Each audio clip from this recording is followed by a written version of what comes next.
In the cold, damp silence, a quill scratched across parchment. June, 1490.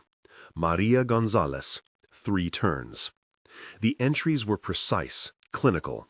But what was truly recorded wasn't just the displaced ankles, but the echo of a scream that no one above ground was ever meant to hear. A meticulously engineered silence. For over 3 centuries, an institution operated in the shadows of Spain, perfecting a science of human suffering. It documented every fractured bone, every broken spirit, every desperate lie forced from the lips of the condemned. This was not chaos. This was order. This was terror. Before we dive into the chilling details, let us know in the comments, where are you watching from today? Now let us turn the page back to its beginning. The Spanish Inquisition, formally established in 1478 through a papal bull issued by Sixtus IV at the behest of Ferdinand II of Aragon and Isabella I of Castile, transcended the transient nature of a mere historical episode. It solidified into a formidable and enduring institution, casting its shadow over the Iberian Peninsula for an astonishing 356 years, until its final dissolution in 1834. Far from being an improvised or ad hoc system of repression, the Inquisition meticulously crafted a bureaucratic apparatus that elevated torture from an act of crude violence to a refined, almost scientific discipline. Every contortion of agony, every coerced utterance of guilt, and every shattered physique was fastidiously catalogued, contributing to an extensive, chilling archive of human suffering, a testament to its systematic methodology.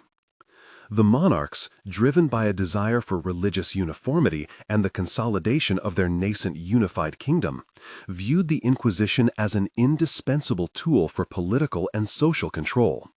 It was designed to ferret out heresy, particularly among conversos, Jews who had converted to Christianity, and later Moriscos, Muslims who had done the same.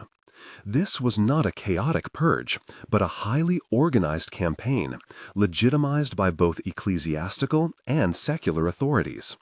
The institution's longevity allowed it to embed itself deeply within the fabric of Spanish society, shaping laws, perceptions, and fears for generations. In 1483, the formidable figure of Tomás de Torquemada, a fervent Dominican friar known for his unyielding asceticism and absolute conviction, was appointed the first Grand Inquisitor for Castile and Aragon. This appointment marked a watershed moment, ushering in an era of unprecedented rigor and severity. Torquemada, a man of profound theological learning and administrative acumen, dedicated himself to standardizing the procedures of the Holy Office. He was not a sadist in the conventional sense, but a zealot, utterly convinced of the divine righteousness of his mission, to purify Spain of all perceived spiritual impurities. Under his relentless direction, the Inquisition's methods were codified into 28 articles, detailing everything from arrest procedures to the conduct of autos da fe. In the 18 years of his relentless leadership, a staggering total of more than 2,000 individuals were condemned to death by burning. These public executions, though intended as deterrents, were also grim theatrical spectacles witnessed by large crowds, including children, who were meant to internalize the lessons of divine justice. However, the fire itself, while undoubtedly brutal, represented a conclusion. It was the final public act of a prolonged secret process. What transpired within the subterranean dungeons of the Inquisition, shielded from the light of day and the scrutiny of public opinion, constituted a different, more insidious form of terror. These chambers were not merely holding cells, they were purpose-built environments, designed with a chilling intentionality that reflected the institution's systematic approach to eliciting confessions. The physical separation of the torture chambers was paramount. They were invariably located in the deepest recesses of Inquisition tribunals, often several floors below ground level. This architectural design served a dual critical purpose: Primarily, it provided optimal acoustic isolation. The raw, desperate sounds of human agony, the screams, the groans, the pleas, were meticulously contained, prevented from rising to the upper floors. There, inquisitors, scribes, and legal advisors went about their daily routines, studied sacred texts, and conducted theological debates in an atmosphere carefully preserved from contamination. This muffled environment allowed them to maintain a psychological distance from the suffering they ordained, fostering a pervasive sense of bureaucratic detachment. The cries of the accused were not permitted to pierce the sanctified silence where their fate was deliberated, thus sustaining the illusion of righteous judgment untainted by crude physical violence. Secondly, this subterranean placement reinforced a profound moral separation. What transpired in the cold, damp darkness below was deemed dirty work, a necessary evil for the ultimate salvation of souls and the preservation of doctrinal purity. This justification allowed the inquisitors to reconcile their roles as men of God with their active participation in inflicting unimaginable pain. The lower depths became a moral abyss, distinct from the hallowed spaces above, cultivating a careful distinction between the sacred and the profane aspects of their duties. Among the various instruments designed to extract truth, or more accurately, confession, the potro, or rack, held a preeminent position. Its effectiveness lay in its brutal simplicity and the methodical application of escalating pain. The apparatus itself was a sturdy wooden frame resembling a table, with ropes and pulleys integrated into its structure. The accused was laid upon this frame, their wrists and ankles meticulously secured to the ropes, which were then attached to hand-cranked mechanisms at either end. The process would begin slowly, deliberately. The inquisitors, armed with their detailed manuals, would issue precise instructions dictating the number of turns the cranks were to be given. These manuals, born of generations of experience, categorized different levels of suspected heresy and prescribed corresponding doses of torment. For what was categorized as a minor heresy, perhaps 2 measured turns might suffice. For an unyielding Judaizant, one suspected of clandestine adherence to Jewish practices despite outward conversion, the prescribed regimen could extend to 6 or even more turns, each click of the ratchet stretching the body further, methodically separating bone from joint. The potro's efficiency lay in its progressive and inescapable nature. Each turn tightened the ropes, slowly elongating the limbs, dislocating joints, and tearing muscles and tendons. The sound in the otherwise hushed chamber would be sickening, the creak of wood, the groan of ropes under tension, and then, inevitably, the wet, grinding snap of bone and cartilage. The pain was not a sudden, overwhelming blow, but a relentless, escalating pressure that offered no escape, only the promise of increasing agony until resistance became physically impossible. María Gonzalez, a conversa from Toledo, became one such illustrative casualty of this system in June of 1490.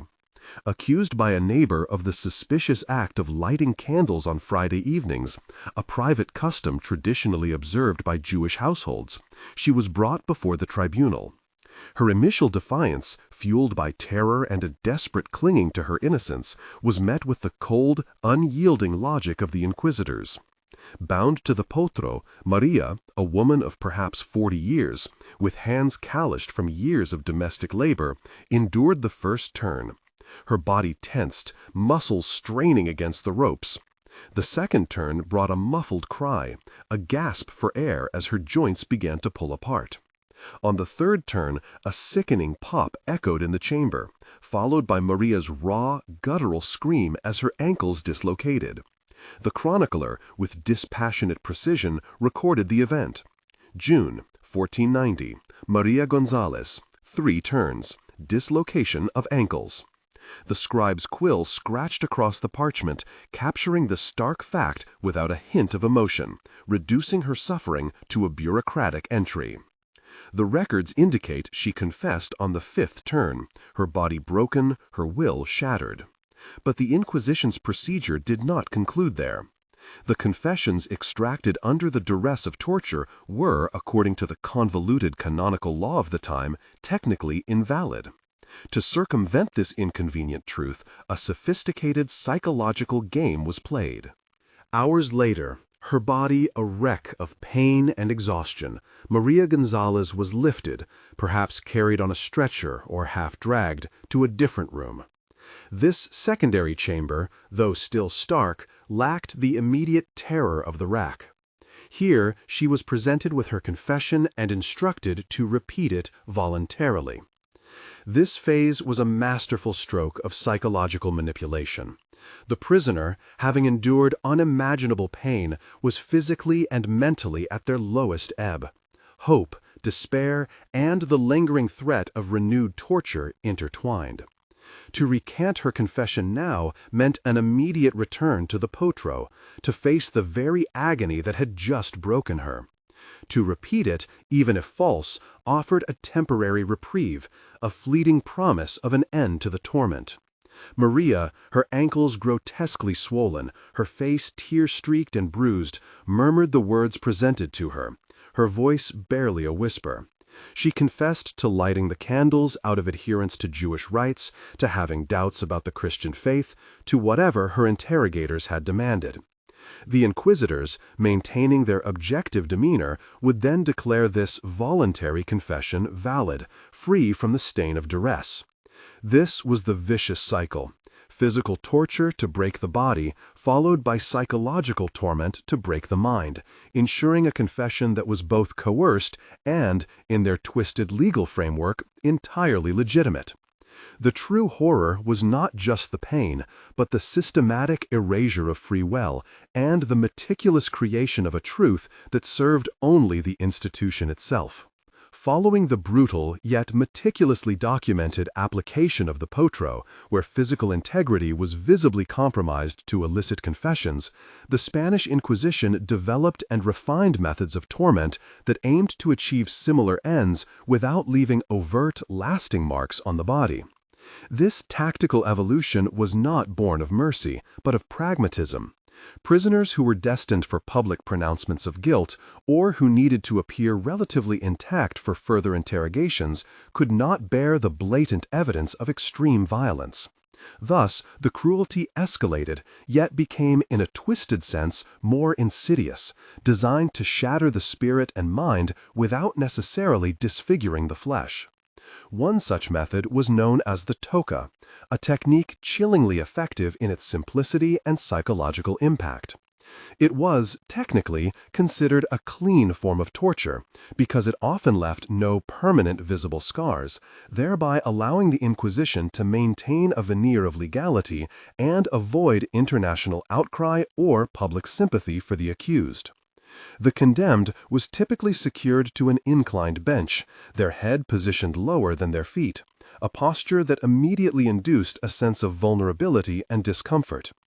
A piece of fine cloth, often linen, was then placed over the prisoner's face, covering their nose and mouth. This seemingly innocuous setup paved the way for the true horror. Water, often cold and from a nearby well, was steadily poured onto the cloth.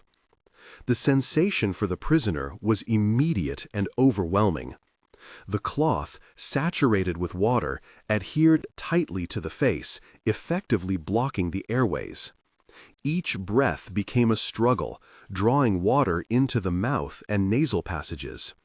The body's primal drowning reflex would seize control, triggering an uncontrollable panic. The individual was, in every physiological sense, drowning, yet without the final release of death. Inquisitors or their assistants would administer the water in measured quantities, often by the jarful, ensuring that the victim teetered on the precipice of unconsciousness, their lungs burning, their vision blurring, before the flow was momentarily halted. This reprieve was not an act of kindness, but a calculated reset, allowing the prisoner to gasp for air, to regain a horrifying awareness, only for the process to recommence. Liters upon liters of water could be administered in a single session, each deluge a fresh descent into the terror of suffocation, each brief cessation a cruel reminder of their precarious existence. The process was meticulously monitored, with scribes noting the number of jars or applications, transforming a near-death experience into a bureaucratic statistic. Diego Diaz, a prosperous merchant from Seville, found himself ensnared by this particular torment in 1485. He was accused, like many conversos, of maintaining secret Jewish practices, specifically of eating pork to outwardly conform to Christian dietary laws while inwardly rejecting them, a common accusation meant to trap those attempting to assimilate. Diaz, who had built his livelihood on trade routes connecting Andalusia to the Mediterranean, vehemently denied the charges. His defiance, however, was perceived by his inquisitors not as innocence, but as obstinacy, a sign of deep-seated heresy requiring more persuasion. During a single session of the toca, Diego Diaz received 6 large jars of water. His robust constitution, accustomed to the rigors of travel and commerce, initially resisted. But the repeated cycles of simulated drowning began to break him. The agonizing struggle for breath, the burning in his chest, the involuntary spasms of his body, the terrifying knowledge that relief would only come with a confession, eroded his resolve. He would convulse, his eyes bulging with terror, his hands clawing at the restraints, before falling limp, only to be revived and subjected to the ordeal again. When he was finally removed from the bench, his body was bloated and racked with tremors. For days afterward, he vomited blood, a testament to the internal trauma caused by the ingested water and the strain on his digestive system. Exhausted, psychologically shattered, and in profound physical distress, Diego Diaz confessed to everything his interrogators demanded, and even invented additional details of supposed heretical practices, hoping to finally end his ordeal. His desperate inventiveness served as further proof of the torch's effectiveness, demonstrating its capacity to extract confessions, true or false, from the most resistant of wills. Yet even the torture, with its capacity for clean, profound suffering, was not the apex of the Inquisition's intensified interrogation techniques. There was, as always, a darker possibility, a method that pushed the boundary of non-lethal torture to the very brink of execution, a modified application of the garrote. Officially, the garrote was an instrument of execution, a device designed to strangle the condemned to death. However, the Inquisition, in its relentless pursuit of absolute truth and confession, adapted it for a more prolonged and terrifying purpose. The garrote consisted of an iron collar fitted around the prisoner's neck, connected to a large screw mechanism at the back. When used for execution, the screw would be steadily tightened until it crushed the windpipe or snapped the neck, resulting in swift death. For interrogación intensificada, the process was more deliberate, more sadistic in its calculated ebb and flow of life and near death. The inquisitors would not tighten the screw to the point of immediate fatality. Instead, they would apply pressure slowly, gradually constricting the airway. The prisoner would begin to choke, gasping for air, their face turning purple, blood vessels rupturing, eyes bulging from their sockets in a terrifying parody of life. They would lose consciousness, collapsing into a silent, breathless heap on the very precipice of permanent brain damage or death. Then, just as life threatened to extinguish, the screw would be loosened ever so slightly, allowing a desperate, ragged breath to be drawn. The prisoner would slowly regain consciousness, their body convulsing, their mind reeling from the terror of suffocation and the profound disorientation of oxygen deprivation. They were brought back from the brink, only to be faced with the implicit threat of its immediate return. This cycle, tighten until unconsciousness, release for a breath, repeat, could be sustained for hours. It was a prolonged dance with death, designed to extract a confession through the sheer primal terror of suffocation and the obliteration of the will to resist. The experience was not merely painful, it was an existential assault, forcing the individual to confront their own mortality in repeated, terrifying increments. Juan de Ciudad, a respected goldsmith from Barcelona, became a victim of this particular horror in 1498. Accused of participating in a heretical conspiracy, his initial steadfast denials were met with the relentless logic of the garrote. He endured 19 such cycles of near suffocation.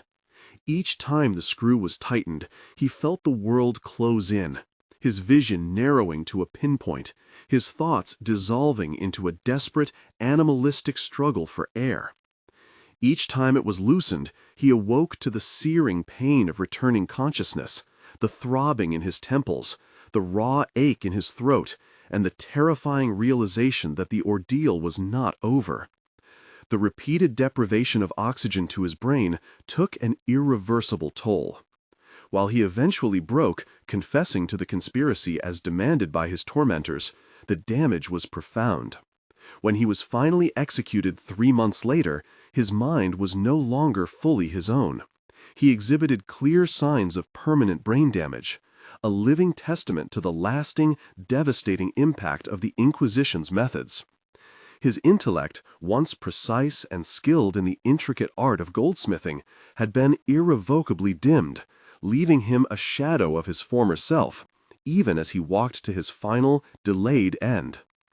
The garrote, in its interrogation variant, achieved a unique kind of destruction.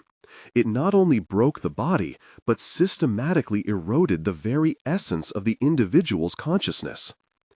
The Spanish Inquisition, having established methods to psychologically break individuals through unseen torments, escalated its practices to forms of physical mutilation and profound disfigurement.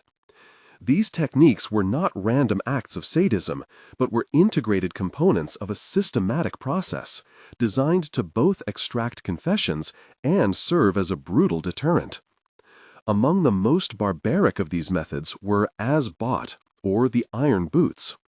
These instruments encased the accused's feet in heavy metal, meticulously fitted.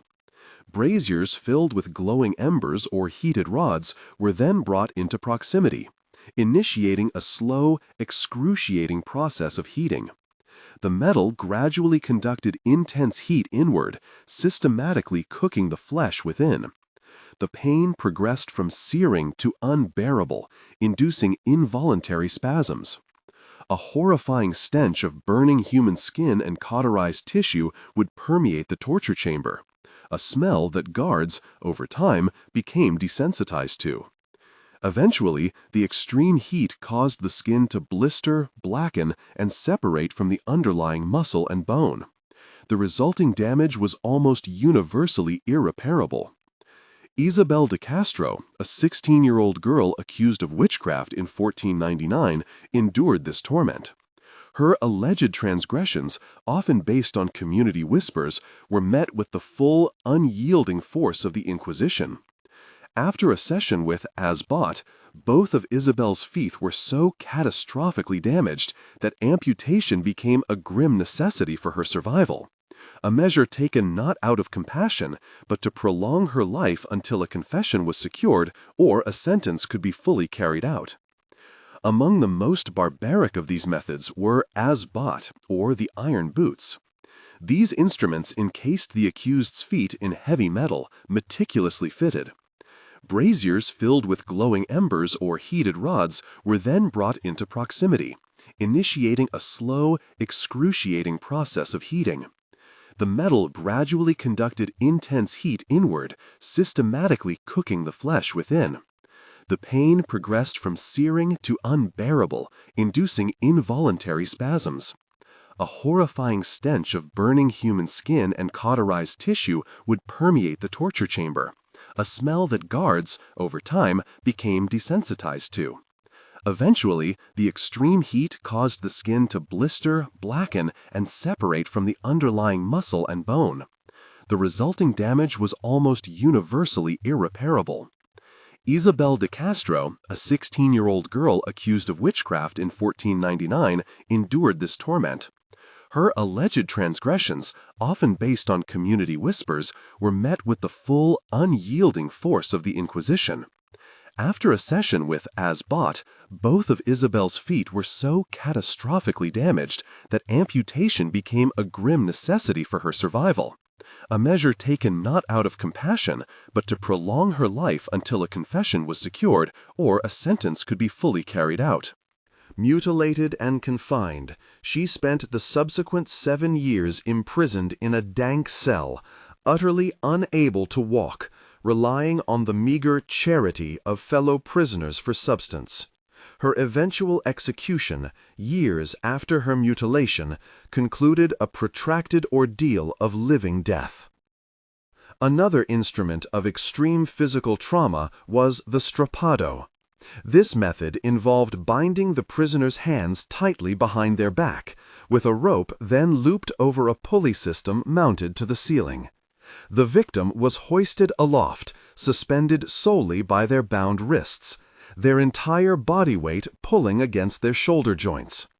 The initial strain was agonizing, but it was merely a prelude.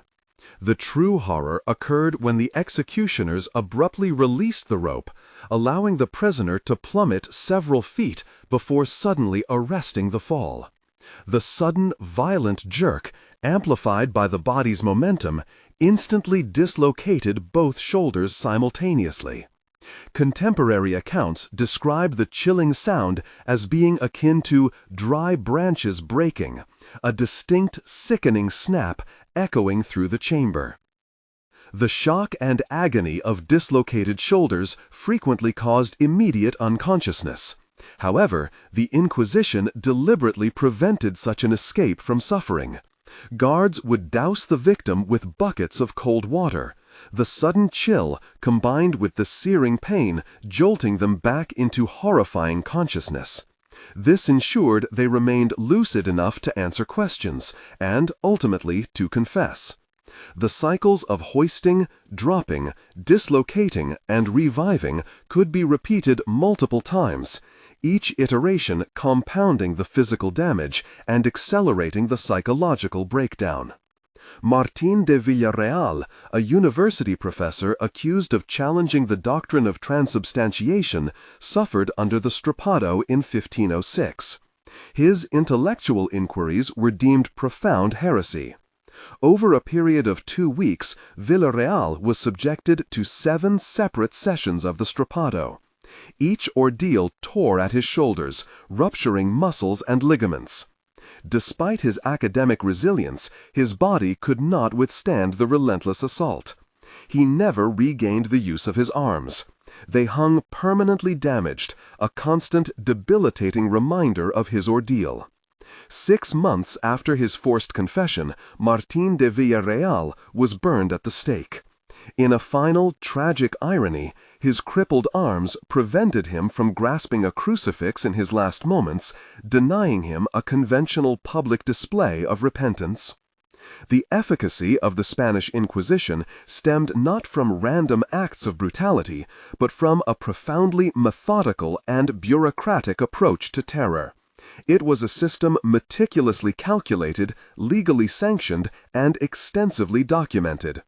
Inquisitors, often highly educated in both law and theology, operated as administrators of a divinely ordained legal framework. They maintained precise records of every interrogation, detailing the instruments used, the number of applications, and the responses of the accused. Each act of torture was justified and contextualized within an elaborate legal and religious framework. This systematic application of pain was formalized in texts such as the Directorium Inquisitorum, Manual for Inquisitors, penned by Nicolau Eymerich in 1376, and later adopted and expanded for the Spanish Inquisition. This manual served as a technical guide, dedicating entire chapters to the appropriate methods of inflicting pain. It prescribed specific intervals between torture sessions, designed to allow for partial recovery, enough to prevent immediate death, but insufficient for full recuperation. This maintained the accused in a state of constant physical and psychological vulnerability. The manual even addressed complex theological debates, such as the permissibility of torturing pregnant women. By 1561, the official conclusion was that it was permissible, provided it did not directly cause an immediate abortion, reasoning that an immediate termination would waste a potential soul that could otherwise be saved through the mother's confession.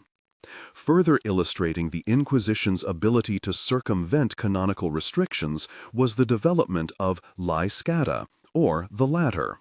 The traditional breaking wheel, known for its extreme barbarity, was technically prohibited under some interpretations of canon law. To achieve similar devastating effects without overtly violating these rules, the Inquisition devised this modified version. The prisoner was secured onto an angled wooden surface, beneath which strategically placed wooden protrusions were positioned to align with the spine and ribs. A heavy cylindrical roller, often wood or stone, was then repeatedly rolled over the victim's body with significant force. This method caused catastrophic internal damage. Ribs fractured, internal organs were severely bruised or ruptured, and the spine could sustain permanent injury. Externally, however, the visible marks were limited to severe contusions and swelling. The absence of obvious external wounds meant the prisoner, even days after the ordeal, could be presented before a tribunal appearing merely bruised and exhausted, without overt visual evidence of illegal torture. This allowed the Inquisition to deny the use of prohibited methods while achieving their desired results. Elvira del Campo, a 52-year-old cloth merchant, endured la escada in 1567. Accused by a neighbor of refusing to eat pork, a supposed indicator of secret Jewish practice, Elvira was subjected to the roller. Her body sustained immense internal trauma.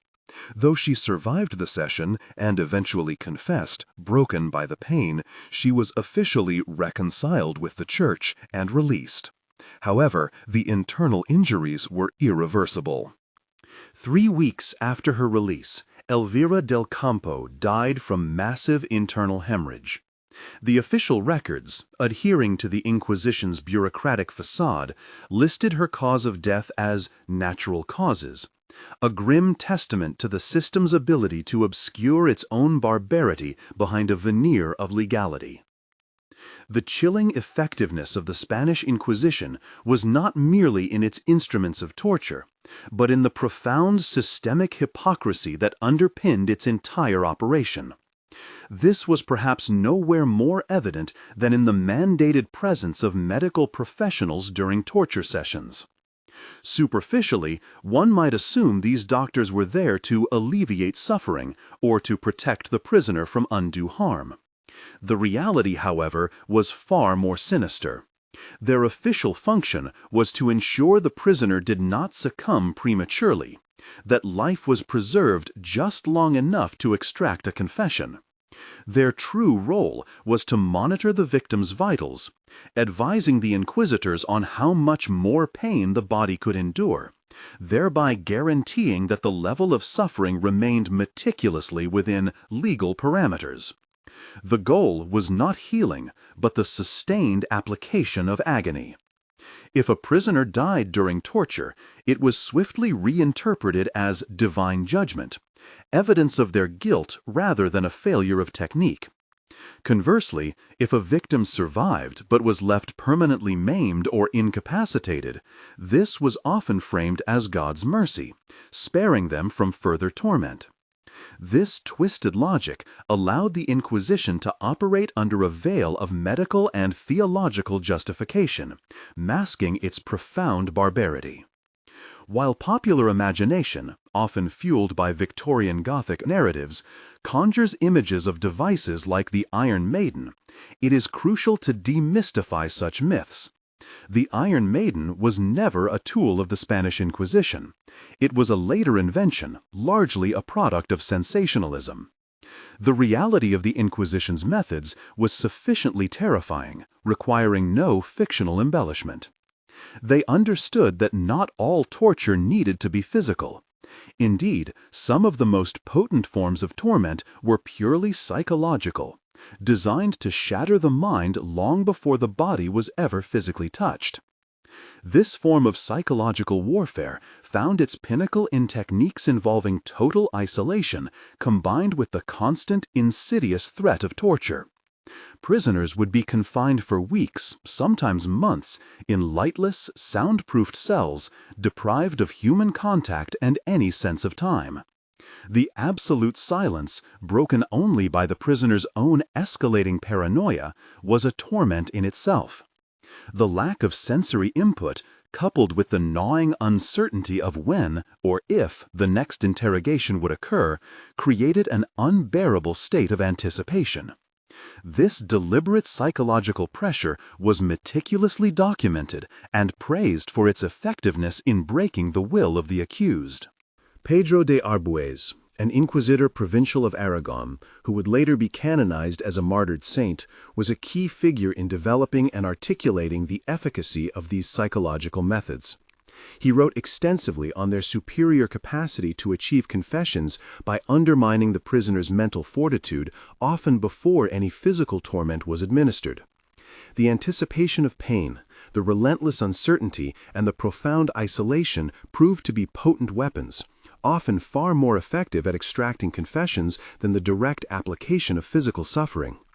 Many broke under this psychological siege alone, driven to confess anything to escape the unbearable solitude and the looming specter of physical torture.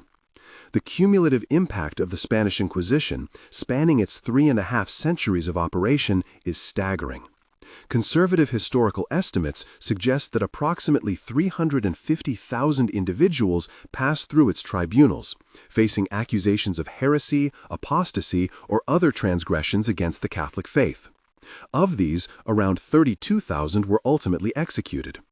However, these figures represent only those condemned to death by burning at the stake, the public official executions. They do not account for the countless others who perished within the dungeons, succumbing to injuries sustained during torture sessions, dying from disease, malnutrition, or neglect in their cells, or simply vanishing from the records. The true death toll, encompassing all forms of institutionalized brutality, remains immeasurable, undoubtedly far exceeding official statistics. Beyond the immediate deaths, countless families were shattered, their property confiscated, their reputations destroyed, and their lives irrevocably ruined by accusations that were often based on rumor, malice, or unsubstantiated claims. Perhaps the most disturbing aspect of the Inquisition's legacy is the profound normalization of atrocity. Everything, the arrests, the secret trials, the torture, the executions, was sanctioned by law. It was approved at the highest levels of both religious and secular authority, a fully integrated component of state and church power. Ordinary people participated actively, denouncing neighbors for real or imagined slights, driven by fear, religious fervor, or personal gain. Public autos da fe, solemn acts of faith where sentences were pronounced and executions carried out, were not hidden events. They were public spectacles, eagerly attended by large crowds, who viewed them as both religious rituals and forms of public entertainment. Children were often brought to witness these events, indoctrinated from a young age into the divine justice being meted out. Merchants set up stalls, selling food and drink amidst the burning pyres, underscoring the chilling integration of systematic barbarity into daily life. It was a societal landscape where terror was normalized, systematized, and, in many respects, industrialized. The temporal proximity of these events further underscores their relevance. The last official execution sanctioned by the Spanish Inquisition occurred in 1826, a mere 198 years ago. Cayetano Ripoll, a 63-year-old primary school teacher from Valencia, became this final victim. Accused of deism and heresy for reportedly teaching his female students unauthorized texts and for not attending Mass, he steadfastly refused to recant his beliefs over 2 years of imprisonment. He was ultimately executed by garrote, then his body placed into a barrel painted with flames and cast into the Turia River, a symbolic burning in effigy. His demise occurred at a point in history when his grandchildren might have been alive to witness the invention of photography, underscoring how recently such institutionalized terror was a reality. The real legacy of the Spanish Inquisition transcends the museum exhibits of rusty torture instruments. Its enduring impact lies in the legal precedents it established for state-sanctioned torture and surveillance. It bequeathed arguments that the ends justify the means when confronting perceived existential threats to society or faith. Its methods resonate in the concept of secret prisons and enhanced interrogation techniques that persist in various forms even today, albeit under different names and with updated justifications. The Spanish Inquisition did not fade away because humanity suddenly underwent a moral evolution. It ceased to be when it was no longer politically useful to the ruling powers, when the Enlightenment's philosophical currents and the rise of liberal thought made its methods anachronistic and a liability. But the fundamental mechanisms, the logic of repression, the institutional capacity to normalize systematic atrocity when cloaked in legitimate authority, and the human susceptibility to both inflict and endure such horrors, these never truly vanished. They merely migrated, found new hosts, and adopted new names. This chilling continuity, the enduring potential for such systems to reemerge, perhaps, is the most terrifying truth of all. The echoes of these chambers, those silenced centuries ago, reverberate still. The systematic dismantling of human will, the meticulous documentation of suffering, and the cold calculation of pain were not anomalies of a distant age.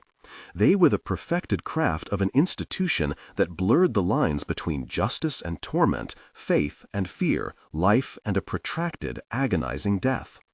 The Inquisition, with its 350,000 processed souls and 32,000 executions by fire, left behind a legacy far more pervasive than scattered ashes and forgotten cries.